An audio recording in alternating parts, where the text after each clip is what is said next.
अस्सलाम वालेकुम dear viewers, उम्मीद करता हूँ आप सब खैरियत से होंगे। आज का हमारा टॉपिक का डिस्कशन है Punjab university undergraduate admission test 2023। Dear student, जैसा कि आपको पता है पंजाब यूनिवर्सिटी में इस बार आपको अंडर ग्रेजुएट प्रोग्राम्स में एडमिशन के लिए यूसेट जो है एक्सेप्ट नहीं किया जाएगा। सो पंजाब यूनिवर्सिटी में अंडर ग्रेजुएट प्रोग्राम्स में एडमिशन के लिए आपको पंजाब यूनिवर्सिटी के ही एंट्री टेस्ट में अपेयर होना पड़ेगा। पंजाब यूनिवर्सिटी के एंट्री टेस्ट डिटेल्स और इसके अप्लाइंग प्रोसीजर पे एक वीडियो हमने ऑलरेडी बनाई हुई है। अगर आपने वो वीडियो नहीं देखी तो आप वो वीडियो ज़रूर देखें, उसका लिंक मैं आपको डिस्क्रिप्शन में दे दूंगा। आज की इस वीडियो में हम बात करेंगे पंजाब यूनिवर्सिटी जो एंट्री टेस्ट कंडक्ट करवाएगी उसका टेस्ट पैटर्न क्या होगा, और उस टेस्ट पैटर्न को फॉलो करते हुए आपके साथ मैं एक सैम्पल पेपर भी डिस्कस करूँगा ताकि आपको उसकी बेसिक अंडरस्टैंडिंग और डिफ़िकल्टी लेवल और किस तरह के MCQ आएंगे उसका पता चल जाए। तो चलें बात करते हैं सबसे पहले टेस्ट पैटर्न की। तो डियर स्टूडेंट, पंजाब यूनिवर्सिटी के एंट्री टेस्ट में आपको 100 MCQ 100 मार्क्स के लिए आएंगे और इसमें कोई भी नेगेटिव मार्किंग नहीं होगी। टोटल 3 कैटेगरीज में से आपको MCQ आएंगे। नंबर 1 आपको आएंगे MCQ वर्बल रीजनिंग में से, इसमें से आपको 20 MCQ 20 मार्क्स के लिए आएंगे। नंबर 2 आपको MCQ आएंगे क्वांटिटेटिव रीजनिंग में से, इसमें से आपको 20 MCQ 20 मार्क्स के लिए आएंगे। उसके बाद सब्जेक्ट नॉलेज बेस्ड MCQ आपको आपके इंटरमीडिएट के जो इलेक्टिव 3 सब्जेक्ट थे उनमें से आएंगे टोटल 60 MCQ 60 मार्क्स के लिए। तो इन 3 कैटेगरीज में से आपको 100 MCQ आएंगे 100 मार्क्स के लिए। आज की इस वीडियो में हम बात करेंगे वर्बल रीजनिंग MCQ पे, ठीक है। तो वर्बल रीजनिंग के सबसे हम पहले देख लेते हैं उसमें कौन सी कैटेगरीज के MCQ आ सकते हैं, फिर हम उनकी डिस्कशन कर लेंगे सैम्पल पेपर की, ठीक है। वर्बल रीजनिंग, सो वर्बल रीजनिंग में से आपको टोटल 20 MCQ आने हैं। नंबर 1 आपको 5 एनालॉजी बेस्ड MCQ आएंगे। नंबर 2 आपको 4 सिनोनिम या एंटोनिम बेस्ड MCQ आएंगे। नंबर 3 पे आपको 6 सेंटेंस कंप्लीशन बेस्ड MCQ आएंगे। नंबर 4 पर वर्बल रीजनिंग में से आपको 5 कंप्रीहेंशन पैराग्राफ में से MCQ आएंगे।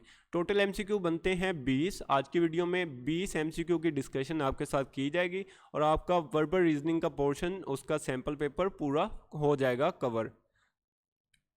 MCQ नंबर 1 ये होगा हमारा एनोलॉजी बेस्ड MCQ।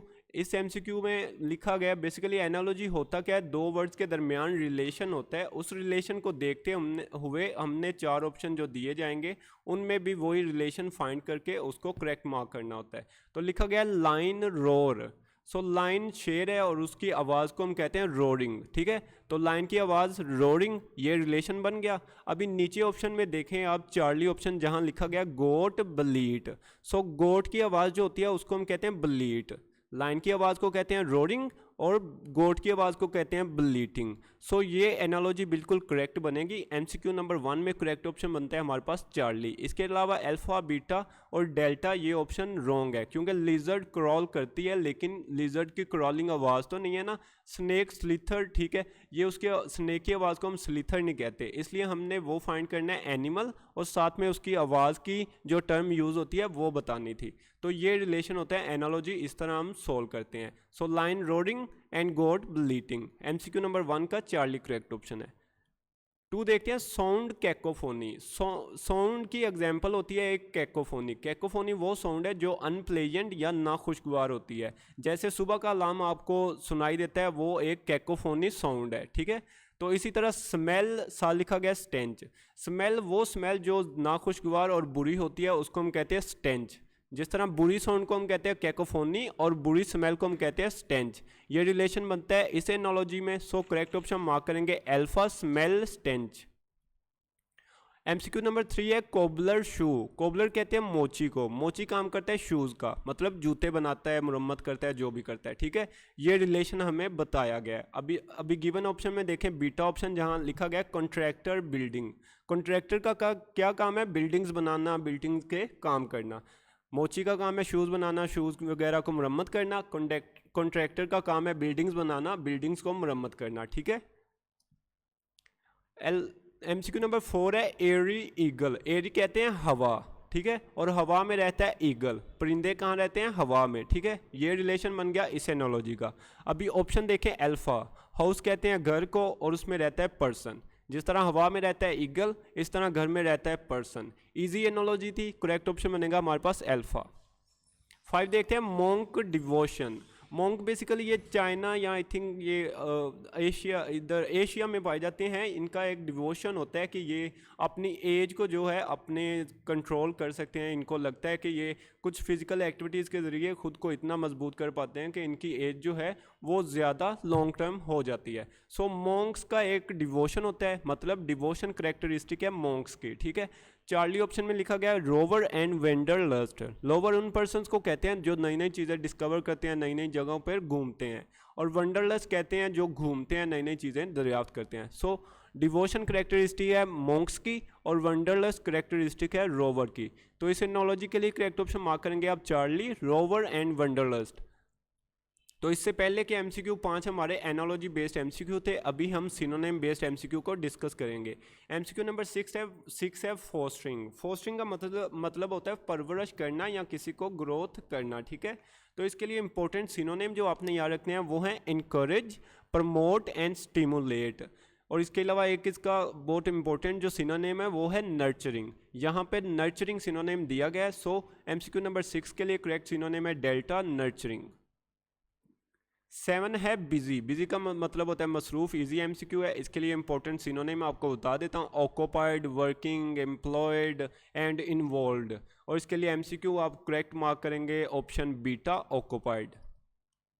इसके अलावा पहले दो MCQ हो गए हमारे सिनोनिम बेस्ड, अभी हम बात करेंगे एंटोनिम बेस्ड MCQ। सो इस तरह का आपको आएगा एंटोनिम ऑफ एरोगेंट। एरोगेंट का मतलब होता है मगरूर, तो इसके एंटोनिम बनेंगे हम्बल, मोडेस्ट, मीक, जंटल, इस तरह के, ठीक है। तो इसके लिए गिवन ऑप्शन में हमारे पास करेक्ट ऑप्शन है delta, humble, which is correct antonym for arrogant.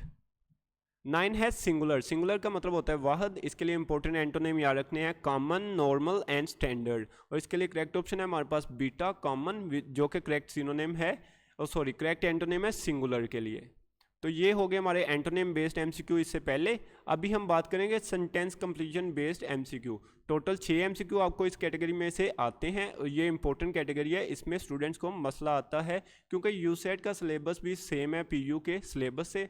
और यूसेट में इस तरह के MCQ सेंटेंस कंप्लीशन के थोड़े से डिफिकल्ट होते हैं, लेकिन ज़्यादा नहीं होते। प्रैक्टिस से आप इन पे जो है ग्रिप हासिल कर लेंगे easily. So there are dash views on the issue of giving the bonus to the employees. कहा गया है कि एम्प्लॉयज़ को बोनस देने के बारे में लोगों की क्या राय थी। एम्प्लॉयज़ को बोनस देने के बारे में लोगों की मुख्तलिफ राय हो सकती है, ऑफ कोर्स सब सेम राय तो नहीं ना रख सकते किसी भी काम के लिए। तो इसके लिए करेक्ट ऑप्शन बनता है हमारे पास अल्फा, डाइवर्जेंट, जिसका मतलब होता है मुख्तलिफ। So there are divergent views on the issue of giving bonus to the employees, ठीक है। Alpha will be correct option. Sentence completion का MCQ नंबर 2 और हमारी इस वर्बल रीजनिंग का MCQ नंबर 11 है।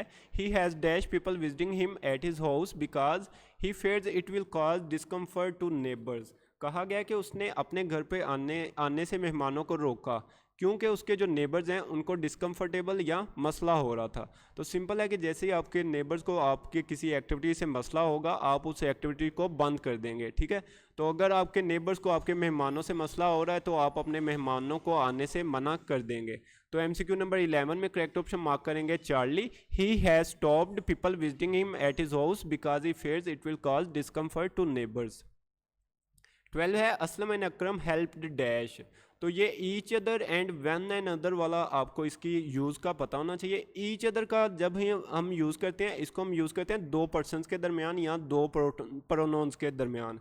सो Aslam and Akram helped each other. लेकिन अगर मैं 3 प्रोनाउन या 3 नाउन्स यूज़ करूं तो उसके लिए मैं यूज़ करता हूं वन एंड अदर का वर्ड, ठीक है। Aslam, Akram and Ali helped one and other. लेकिन यहाँ पे दो प्रोनाउन है, सॉरी दो नॉन है, तो इसके लिए हम यूज़ करेंगे ईच अदर का word. So Charlie will be correct option. 13 है string instrument can be dash in many ways. String instrument can be के बाद आपको पता है थर्ड फॉर्म ऑफ वर्ब हम यूज़ करते हैं, और गिवन ऑप्शन में एक ही जगह पर थर्ड फॉर्म ऑफ वर्ब है जो कि डेल्टा ऑप्शन में है, लिखी गई है played. String instrument can be played in many ways. पता चल रहा होगा आपको कि आपको पार्ट्स ऑफ स्पीच आने चाहिए, इसके अलावा आपको यूज़ ऑफ वर्ब भी पता होना चाहिए, प्रेपोजिशन के इंपॉर्टेंट MCQ आ जाते हैं, इन सब का आपको यूज़ आना चाहिए। Parts of speech, sentence completion, synonym, antonym, ये मेन टॉपिक हैं वर्बल रीजनिंग के, ठीक है। 14 है it is our duty to make our dash ones happy. तो नियर एंड डियर ये एक ईडियम है, मतलब ईडियम प्रोवर्ब्स ये भी इंपॉर्टेंट है, एक नज़र आपने इनको भी ज़रूर देखना है पीयू के एंटी टेस्ट की प्रेप के लिए। So it is our duty to make our near and dear. Near and dear का मतलब होता है रिलेटिव्स या करीबी या किथ एंड किन, ठीक है। तो it is our duty to make our near and dear ones happy. Correct idiom beta option में है, बाकी सारे ईडियम जो हैं रॉन्ग है, so beta will be correct option. 15 देखते हैं, the people who dash from schizophrenia में एक्सपीरियंस हेलोसिनेशन। बताया गया है कि जो पर्सन को स्किज़ोफ्रेनिया होता है उनको हेलोसिनेशन सिम्टम्स उनमें शो होती हैं, ठीक है। तो ये सिंपल स्टेटमेंट है, डायरेक्ट स्टेटमेंट जब आप कमेंट करते हैं किसी बात पे तो ये उसके रिलेटेड है। तो ये यूज़ होगी प्रेजेंट में, द पीपल प्लूरल है, आगे हु यूज़ हुआ है तो द पीपल के मुताबिक हम यूज़ करेंगे हेल्पिंग वर्ब को, ठीक है। The people who are plural helping verb हो गया यूज़, आर के बाद आपने यूज़ करनी है आईएनजी वाली form. So the people who are suffering from schizophrenia may experience hallucination. Easy MCQ आपको एक्सप्लेन कर दिया, Charlie will be correct option. इसके बाद चौथा टाइप के एमसीक्यू जो आते हैं वो होते हैं कंप्रीहेंशन पैराग्राफ में से। ये इजी हलवा टाइप एमसीक्यू होते हैं, आपको प्लेट में ये सर्व किया जाता है एमसीक्यू का हलवा। आपने सिंपल इसकी पैराग्राफ की रीडिंग करनी है, आपको स्क्रीन पे नज़र आ रहा है, इस पैराग्राफ को अच्छे से रीड करें। इसमें से आपको 5 एमसीक्यू आएंगे, सिंपल आपने पैराग्राफ को रीड करके उनको मार्क कर देना है। एमसीक्यू नंबर 1 आपको मैं दिखा देता हूँ और उसकी जो रीडिंग है आपने पैराग्राफ की खुद करनी है, लेकिन आंसर आपको मैं सही से दिखा दूंगा पैराग्राफ में से। A massive snout of the one of the longest glaciers in the Himalayas is. Paragraph basically पहाड़ों के बारे में था, पहाड़ों की अहमियत और उनकी डिफरेंट जियोग्राफिक लोकेशन के बारे में था। Massive snout of one of the longest glaciers in the Himalayas is, उसका आपने नाम बताना है। पैराग्राफ में देख लेते हैं, आप देखें लाइन 3 जहाँ पे लिखा गया है Gaumukh a massive snout of one of longest glacier in the Himalayas. ये स्टेटमेंट आपको गिवन थी, सिंपल आपने बताना था उसका नाम क्या है, गोमक। एमसीक्यू नंबर 16 में करेक्ट ऑप्शन बना हमारे पास डेल्टा। 17 देख लेते हैं, one of the largest sources of fresh water in the world are. ये भी स्टेटमेंट दिखा देता हूँ, सेम इसी तरह लिखी होगी। आप पहली लाइन में देखें, the Himalayas are the largest source of fresh water in the world, ठीक है। हिमालयाज जो सोर्स हैं दुनिया में सबसे ज़्यादा फ्रेश वाटर का सोर्स हैं हिमालयाज के पहाड़। सेम स्टेटमेंट हमें क्वेश्चन में भी गिवन थी। 17 में करेक्ट ऑप्शन मार्क करेंगे अल्फा, हिमालयाज सोर्स हैं सबसे ज़्यादा फ्रेश वाटर का। 18 है, high altitude snow capped peaks are the origin of. High altitude snow capped peaks किनका ओरिजिन है, ये स्टेटमेंट दिखा देता हूँ पैराग्राफ में से। आप लाइन देखें, पहली लाइन में देखें, all the major rivers of north India originate from its high altitude snow capped peaks. कहाँ से, फ्रॉम नॉर्थ इंडिया, ठीक है। ये ओरिजिनेट होती है नॉर्थ कैप पीक्स सारी नॉर्थ इंडिया से, और यही आपने ओरिजिन बताना था इसकी जियोग्राफिक लोकेशन। तो उसकी जियोग्राफिक लोकेशन क्या है, नॉर्थ इंडिया।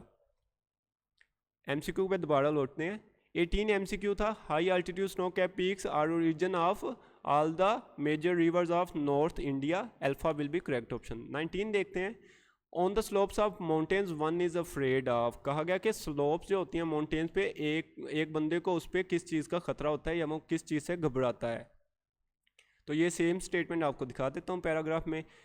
ये रेड लाइन में आपको नजर आ रहा होगा, one is afraid of being swept away. Easy MCQ है, मतलब एक बंदा स्वेप्ट अवे गिरने या फिसलने से डरता है। 19 में करेक्ट ऑप्शन आप मार्क करेंगे delta, one is being afraid of swept away, ठीक है। 20 एमसीक्यू देखते हैं, ये बेसिकली आपको पार्ट्स ऑफ स्पीच या सिनोनिम या एंटोनिम बेस्ड लास्ट एमसीक्यू दिया जाता है पैराग्राफ में से। ये आपका ग्रामेटिकल नॉलेज चेक करने के लिए आपको दिया जाता है एमसीक्यू। सेम यूसाइड का पैटर्न फॉलो होना है पीयू में, तो इसलिए हमें ये सैम्पल पेपर प्रिपेयर करने में मसला नहीं आया। यूसाइड का सैम्पल पेपर भी इसी तरह का ही होता है। तो वर्ड फ्रेजिलिटी हमें दिया गया, आपने इसका मीनिंग बताना है, या सिंपल आप कह सकते हैं फ्रेजिलिटी का आपने करेक्ट सिनोनिम बताना है। फ्रेजिलिटी का मतलब होता है वीक या कोई कमज़ोर चीज़। तो इसके लिए इंपॉर्टेंट जो सिनोनिम बन सकते हैं वो बन सकते हैं डिस्ट्रॉयबल, फ्लेक्सिबल या इजीली मूवेबल, ठीक है। तो एमसीक्यू नंबर 20 में आप करेक्ट ऑप्शन मार्क करेंगे alpha, easily destroyable is correct synonym for fragility. Thank you so much everyone. अगर वीडियो पसंद आई हो तो लाइक और सब्सक्राइब ज़रूर करिएगा। तो मिलते हैं अगली वीडियो में, और अगर आपको कोई भी मटेरियल चाहिए हो तो आप कमेंट सेक्शन में हमें बता दें, हम आपको उसके रिलेटेड डिस्कशन भी वीडियो भी प्रोवाइड कर देंगे और मटेरियल भी प्रोवाइड कर देंगे। तो अपना बहुत सारा ख्याल रखिएगा। अल्लाह हाफिज़।